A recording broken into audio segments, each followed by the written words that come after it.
But again, this idea of the planetary perspective, it's not just a matter of recognizing these worldviews side by side.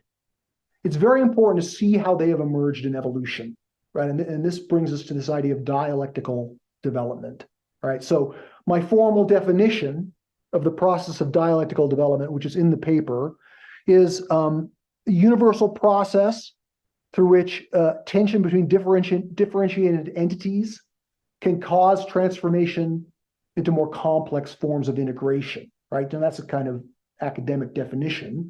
And there's certainly other competing definitions. You could write a whole book about what this dialectic is.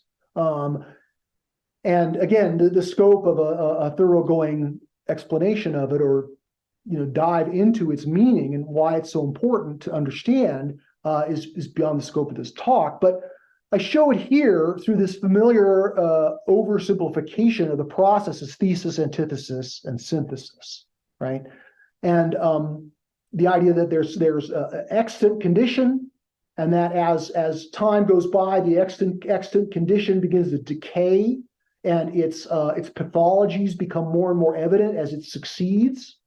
And the only way to really solve the problems that are created by the thesis is to break out of it and to move in a direction which is away from it, pushes off against it, is antithetical to it. This process can be seen in the development of the physiosphere, in the biosphere, and of course, very evidently in the development of the noosphere. And we can see it here in the sense that progressive postmodernism as a worldview really, represents this stage, or this movement of the dialectic, as it's called, of antithesis. I mentioned that it's pushing off against the thesis of the establishment, as they originally referred to it in the 60s, the establishment of the civilization, which was made up of a kind of a truce between traditionalism and modernity. Even though they had their own dialectic, the postmodernism, again, rejectionism, kind of vilification of the previous level. There are many things about modernity that must be rejected. Right? There are many things about it which are dangerous and unsustainable, and pushing off against it is the appropriate move, really, for historical and cultural progress. So even though it's moving in antithesis, this progressive postmodern worldview is laying down a step of evolution, or a stage of history that's very important. I mentioned earlier that we're not going to get to this integral worldview unless we're able to include the values, the carrying values of progressive postmodernism and its very important accomplishments. But what I'm arguing is that the combined spirit of Teilhard and Whitehead really points to this next step of cultural evolution, which is this move to synthesis. Here's another way of looking at it. We can see, the progressive, the modern, and the traditional, as I showed in the previous slide. But here I've drawn rather crudely this idea that there's something emerges beyond, postmodern. I'm calling it here postmodern, and these arrows indicate that it's trying to include the whole. And this is where this idea of how comes in. How do we move to this next great stage of history? I think that the move involves being more inclusive. That's how each of these worldviews gain their traction in history in the first place, right? Traditionalism, the religious worldview, is able to grow because at least one of the ways it's able to grow in history and emerge beyond what came before is that it's able to include different tribes, different ethnic groups, right? It used to be that different ethnicities or different racial groups were naturally at war with each other.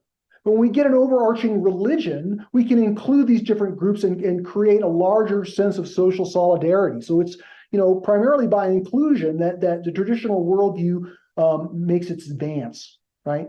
And then with modernity, we draw the circle of inclusion further to include just not everybody who's in the same religion. It's like the religionists have solidarity, but the other people are the infidels.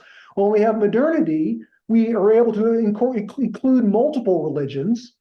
Then with progressive postmodernity, this inclusive social norm and this ethic goes further and includes those who've been marginalized, or victimized. It draws the circle of compassion much wider, and that's one of the most beautiful things about progressive postmodernism.